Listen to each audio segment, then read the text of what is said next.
জাতীয় সংসদ, সংবিধান, পুলিশ প্রশাসন ও জনপ্রশাসন সহ সবকিছুতে সংস্কারের প্রয়োজন। তবে এটা নিয়ে তর্ক বিতর্কের মধ্যে থাকলে প্রধান উদ্দেশ্য অবাধ সুষ্ঠু নির্বাচন নিশ্চিত পিছিয়ে পড়বে বলে মন্তব্য করেছেন বিএনপির সিনিয়র যুগ্ম সচিব রুহুল কবির রিজভী। রাজশাহী মহানগর যুব দলের আয়োজনে শীতবস্ত্র বিতরণ অনুষ্ঠানে প্রধান অতিথির বক্তব্যে তিনি এই কথা বলেন।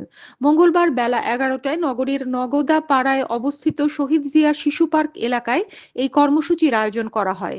এ সময় তিনি ডক্টর মোহাম্মদ ইউনূসকে উদ্দেশ্য করে বলেন, দ্রুত সময়ের মধ্যে নির্বাচনের তারিখ ঘোষণা করুন। শেখ হাসিনা সহ তার পরিবার ও দলের নেতাদের দুর্নীতির চিত্র তুলে ধরে রিজভী বলেন, আওয়ামী লীগের গণতন্ত্র মানে ভোটাররা ভোট দিতে যাবে না, দিনের ভোট রাতে হবে।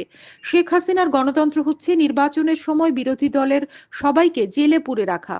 ভয়ঙ্কর দুর্নীতিবাজ ছিলেন শেখ হাসিনা। রিজভী বলেন, ক্ষমতা রক্ষা করার জন্য শেখ হাসিনা শুধু ভারতকেই সমীহ করতেন। ভারতের স্বার্থের কারণে শেখ হাসিনাকে টিকিয়ে রাখতে চেয়েছে।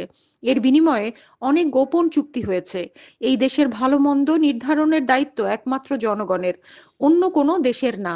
এদেশ কিভাবে চলবে তার নীতিমালা নির্ধারণ করবে বাংলাদেশের জনগণ। হানিন ইসলাম, সিএন বাংলা নিউজ ডেস্ক।